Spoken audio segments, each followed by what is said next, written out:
김수영의 풀인데 세 번째는 김수영도 쌤이 작가에 대한 이야기를 조금 해줄게. 시인에 대한 이야기를.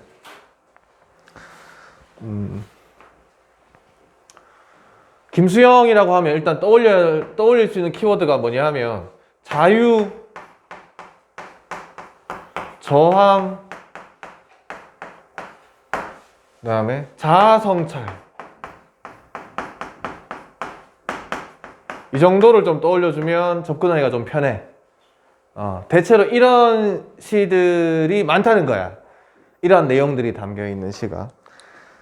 특히나 뭐 자유 같은 경우는 김수영 시 전체를 관통하는 키워드이기도 하고, 언제냐? 4.19 혁명 이후에 주로 시적 경향이 많이 뚜렷해진 편이거든. 그럼 우리 어떻게 생각하면 돼? 독재 정권에 맞서며 자유라는 가치를 추구하는 내용을 담은 시를 많이 썼다, 이렇게 생각하면 되겠지. 그치? 여러 시들이 있는데 사령 같은 경우는 굉장히 유명하고, 그 다음에 그 이전에는 뭐 폭포 같은 시들도 있고, 그리고 뭐 여기에 있는 풀이나 아니면 뭐 어느 날 고궁을 나오면 뭐 이런 시도 있고, 그 다음에 구름의 파수병 이런 것도 있어.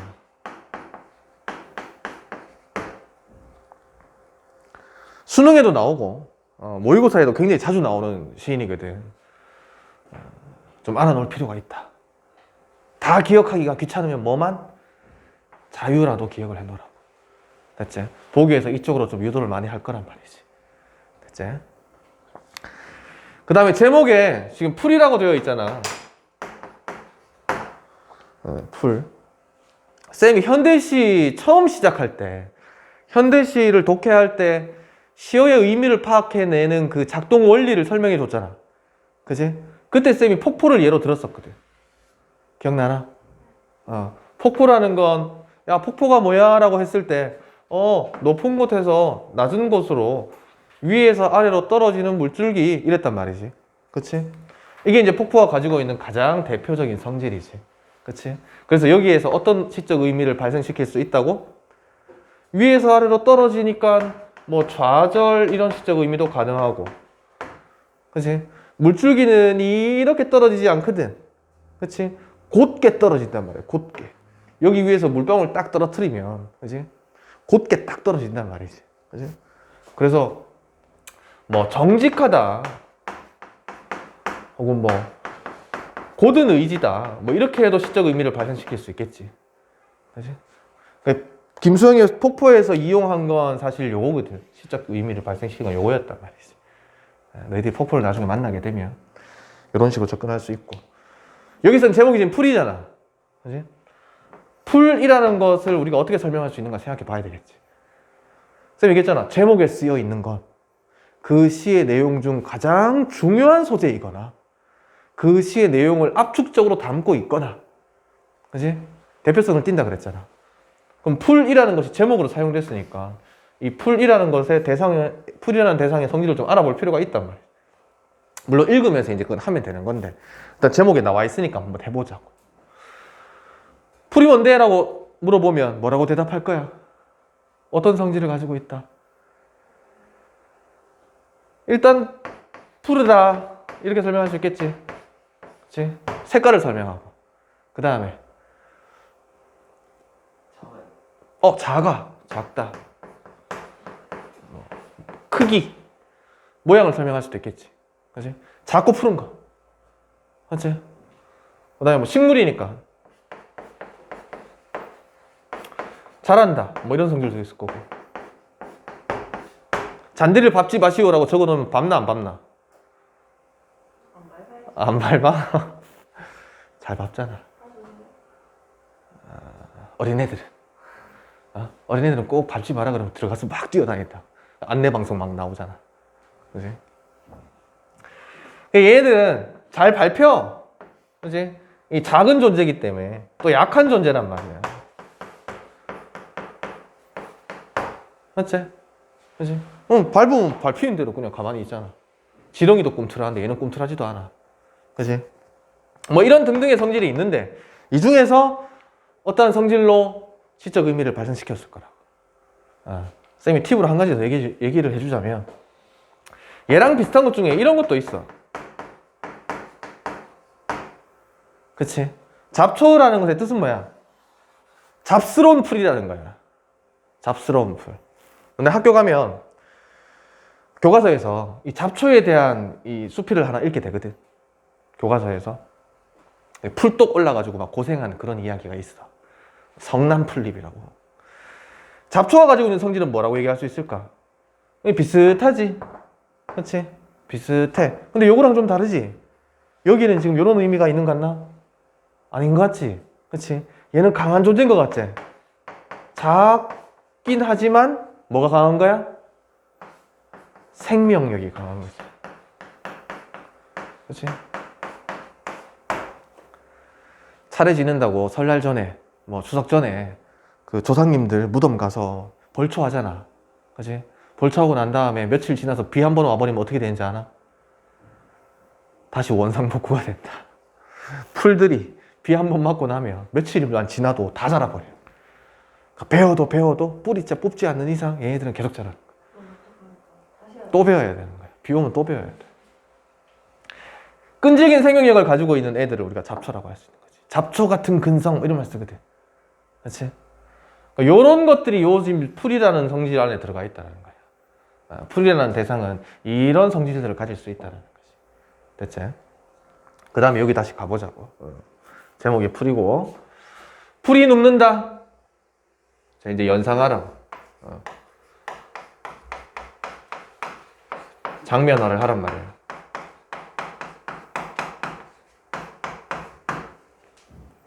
풀이 누웠어.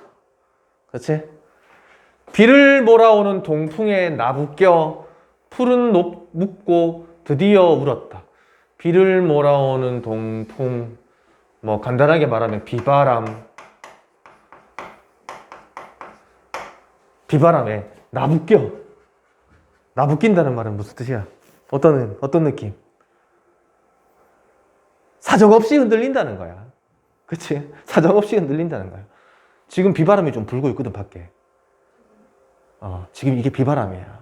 40년 살면 바람에서 냄새를 맡을 수 있거든. 이게 나이 먹으면 장점이 몇 개가 있는데 그 중에 하나가 바람 냄새만 맡고도 비가 오는 바람인지 아닌지 알게 돼. 저거 비바람이야, 지금. 봐라, 비 오는지 안 오는지 한번 봐봐. 오늘 밤 정도 되면 비가 올 거야, 아마. 안 오면 헛산 거지, 뭐. 나부낀다는 얘기는 사정없이 흔들린다는 얘기야. 그렇지? 이 비바람이 보통 바람이 아닌 거지. 그렇지? 거기에 풀은 약한 존재이기 때문에 그냥 바람이 불면 그 바람의 힘에 누울 수밖에 없는 거지. 쓰러질 수밖에 없는 거야. 쓰러지고 난 다음에 어떻게? 우는 거지. 요걸 눕는다를 쓰러짐 이렇게 쓸게. 자기 의지가 아니니까 지금. 그렇지? 우리 보통 눕는다 할 때는 자기 의지일 때 보통 쓰잖아. 그렇지? 근데 여기서는 지금 자기 의지가 아닌 거지. 사정없이 불어오는 비바람에 어쩔 수 없이 눕게 되는 거잖아. 이건 이제 쓰러진다라고 표현할 수 있겠지. 그렇지? 날이 흐려서 더 울다가, 날이 흐린데 왜 더 울까? 날이 흐리면 비바람이 계속 될 거잖아. 그치? 비바람이 불어가지고, 이제 풀 입장에서 생각해봐. 비바람이 불어서, 날 사정없이 흔들어서, 난 어쩔 수 없이 쓰러졌단 말이지. 그래서 울고 있었어. 그치? 근데 보니까 날씨가 계속 흐려. 그럼 앞으로도 비바람이 계속 될 거잖아. 그치? 더 울다가 또 다시 쓰러지는 거지. 됐나? 자, 그러면 1연에서 우리가 확보한 정보를 보자고. 확보한 정보는, 풀은 지금 비바람의 이 힘에 의해서, 그렇지? 힘에 의해서 어떻게 됐어? 쓰러져 울고 있는 거지.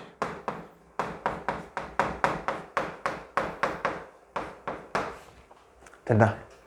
자, 그러면 여기서부터 이제 시작돼야 돼. 뭐가 시작돼야 된다? 어떤 시적 의미가 발생하는지 짐작하고 추리하는 것이 독해가 시작돼야 된단 말이야. 이제까지 쌤이랑 했던 건 뭐냐? 시적 의미를 알아낸 게 아니잖아. 맞잖아. 시적 의미를 알아낸 게 아니라 상황 파악만 한 거잖아, 지금. 그치? 상황 파악이 이제 됐으니 그러한 상황에 어떠한 시적 의미가 있는지 우리는 이제 추리하기 시작해야 된다고. 이게 이제 본격적으로 독해가 시작되는 거란 말이지. 됐나?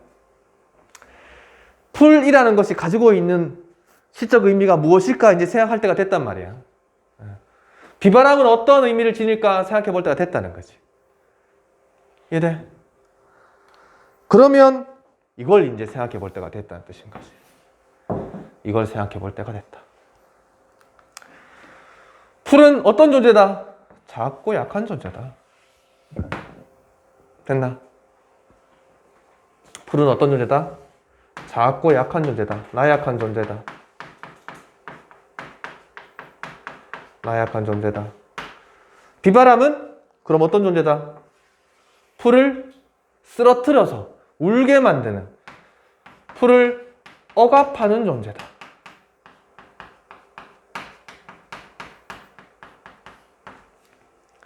이렇게 생각해 보자고. 가능하겠지? 그치? 가능하잖아.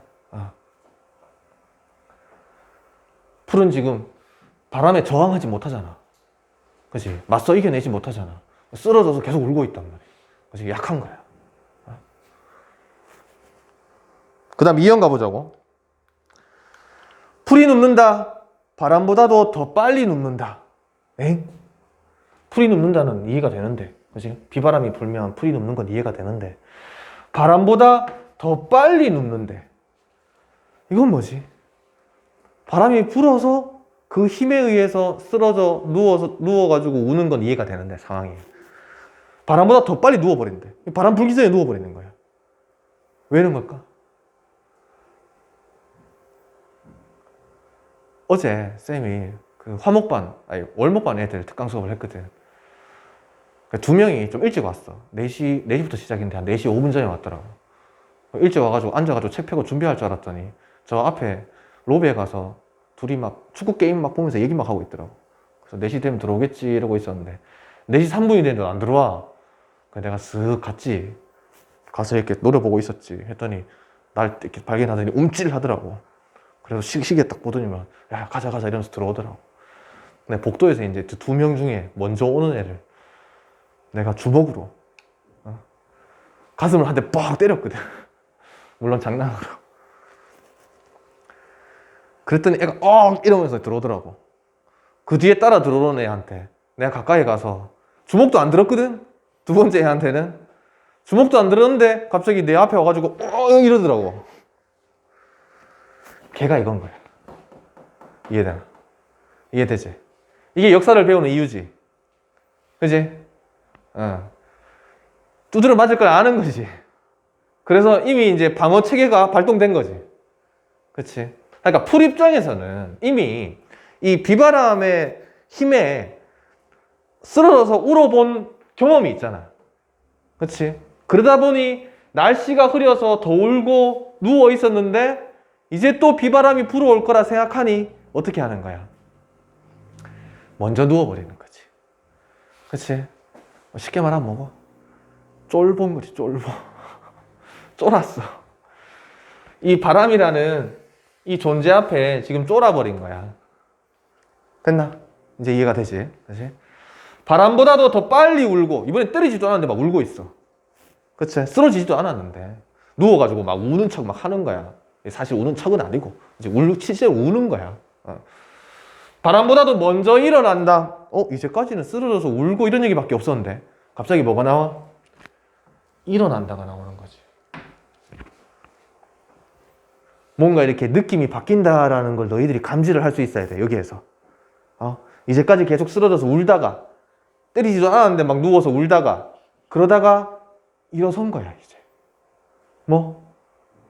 이제 반항을 한번 해볼까? 이런 생각이 든 거지. 자꾸 쓰러졌는데, 울다 보니까 힘들거든, 괴롭거든. 그래서 이제 일어서서 한번 맞서볼까? 라는 생각을 했다라는 거야. 우리 그렇게 이해할 수 있잖아. 그치? 3형 가보자. 날이 흐리고 또 날이 흐려. 계속해서 날이 흐린 거야. 계속해서. 보기에서 이렇게 이렇게 계속 의도해 나갈 수 있다고. 보기에서 이걸 유도할 수 있어.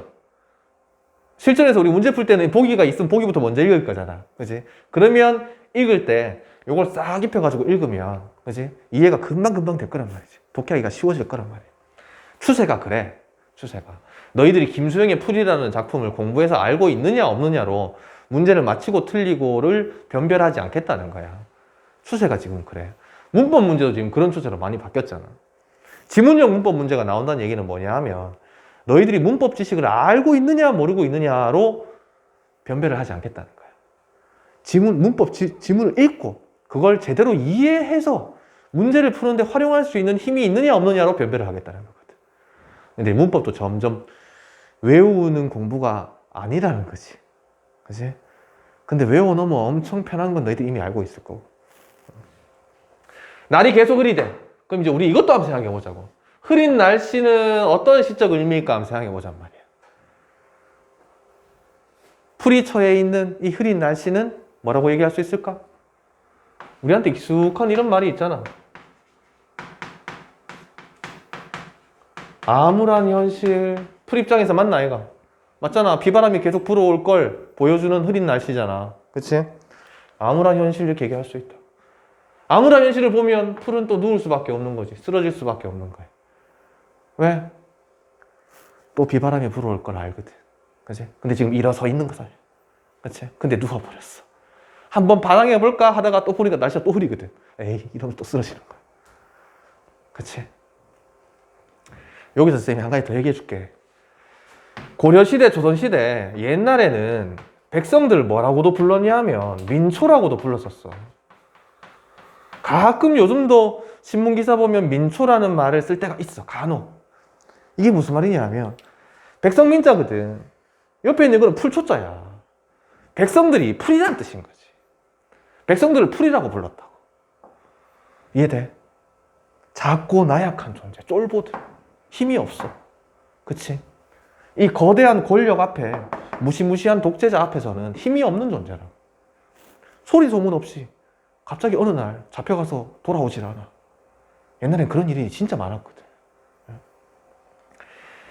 그래서 얘네들을 풀이라고 부르는 이유는 뭐겠어? 작고 나약하지만 어떻기 때문에? 이걸 가지고 있기 때문에. 결국은 이겨내거든. 죽지 않고 끈질기게 살아남아서. 그래서 이렇게 부르는 거야. 작고 나약하고. 발밑까지 눕는다. 바람이 이렇게 막 불어. 그럼 풀떼기가 이렇게 있단 말이야. 그치? 그러면 이렇게 쓱 이 정도가 아니라 어느 정도까지? 이 정도까지 누워버리는 거지. 아주 바닥까지. 철저한 탄압을 받고 있는 거지 지금. 그치? 철저하게 고통받고 있는 거. 그치? 철저하게 고통받고 철저하게 억압을 받고 있는 거지. 요 뒤를 잘 봐야 돼 이제. 요 뒤를. 바람보다 늦게 누워도, 바람보다 늦게 눕는 거 맞지? 바람이 불고 난 다음에 이제 눕는 거니까. 그치? 바람보다 먼저 일어난대 이제. 바람보다 먼저 일어난다. 여기 약간 중의적인 의미가 있다고 해석하는 사람들도 있거든. 어떻게 해석하는 거냐면 바람이 일어나기 전에, 즉 바람이 불기 전에 풀이 먼저 일어난다. 여기랑 비슷한 거야. 이해되지? 이제 한번 이겨내볼까 하는 거야. 이제 바람이 불기 전에 이겨내볼까 하는 극복 의지를 가지는 거라고. 맞서볼까 하는 거지. 일어선다는 얘기는. 됐나? 바람보다 늦게 울어도. 바람이 불고 난 다음에 항상 울었잖아. 그치? 그러니까 항상 이렇게 수동적이었다고. 이 풀이라는 존재는. 그치? 바람보다 늦게 눕거나 바람보다 늦게 우는 것은 둘 다 이제 수동적인 자세라고 볼 수 있다고. 근데 바람보다 먼저 일어나고 바람보다 먼저 웃는 것은 어떻게 볼 수 있는 거야? 능동적인 태도라고 볼 수 있다는 거지. 이제 수동적인 존재였던 풀이 능동적인 존재로 탈바꿈을 한 거야. 이해되지? 이제 지금 아까 얘기했잖아. 김수영은 시에 어떤 걸 많이 담았다고? 자유라는 가치에 대한 추구, 그 다음에 저항의식 이런 걸 좀 담았다 했잖아. 그지? 날이 흐리고 풀뿌리가 녹는다. 근데 맨 마지막에 시의 마무리가 그렇게 유쾌하지 않아. 그치? 바람은 능동적인 존재가 되었어. 이제 한번 맞서볼까 하고 있는 중인 거야. 그치? 맞서려고 생각하고 있는데, 근데 또 봤더니 날이 흐려. 암울한 현실이 계속 되는 거지. 암울한 현실이 계속. 그치? 그럼 어떻게 되는 거야? 이제는 풀이 눕는 게 아니라 풀 뿌리까지 누워버리는 거지. 이 풀의 근본까지 억압받고 고통받게 되는 거지. 왜 그렇겠어? 생각을 해봐. 쌤이 어제 그 두 친구 얘기를 해줬잖아. 첫 번째 친구를 내가 이렇게 가슴을 이렇게 팍 한데 이렇게 장난으로 툭 쳤는데 두 번째 있는 애는 그걸 보고 배웠단 말이지. 이제 내 차례구나. 그래서 방어를 했단 말이야. 근데 그 애들을 다음에 내가 딱 봤을 때 또 지각을 해서 내가 이렇게 교실에 늦게 자서 때리려고 했더니 얘가 방어를 안 하고 당당하게 맞서 뭐 반격할 준비를 해. 그럼 나는 어떻게 할까? 씨, 얘 뭐지? 이러면서 내가 쫄까? 아니란 말이지. 내 입장에서 얘는 나약한 존재거든. 나는 비바람이고 얘는 풀떼기란 말이야. 그럼 어떻게 했어? 더 세게 때려야 되겠지. 그래서 반항 못하게, 맞설 생각조차 가지지 못하게 나는 얘를 철저하게 더 억압해야 된단 말이지. 이해되나? 그러면 이렇게 되는 거야. 이제는 그냥 풀이 쓰러지는 정도가 아니라 풀뿌리까지 내가 다 뽑아버려야 돼. 그냥 아예 반항을 못하도록. 이해되나? 그런 상황이 이어진다는 거예요. 그런 상황. 마무리가 별로 유쾌하지 않지? 그치? 긍정적인 미래에 대한 인식이 있을까 없을까? 없지. 긍정적 미래에 대한 기대감이 있을까 없을까? 없는 거지. 그치? 어떻게 보면 되게 안타깝지. 그치? 억압과 핍박에 맞서려는 풀이 그렇게 미래가 밝지 않아 지금. 그치? 이거는 시인이 가지고 있었던 당대의 시대 현실에 대한 인식이 반영된 결과라고 봐야 되겠지. 작가가 그 시대를 인식할 때 백성들이 싸워 이길 것이다. 독재 정권에 맞서서 우리 국민들이 자유를 쟁취할 것이다 라고 인식했다면 이렇게 안 끝났을 거란 말이지. 그치? 부정적으로 미래를 전망했겠지. 그러니까 그게 반영이 되면 마무리가 이렇게 떨어질 거 아니야. 됐나? 됐지?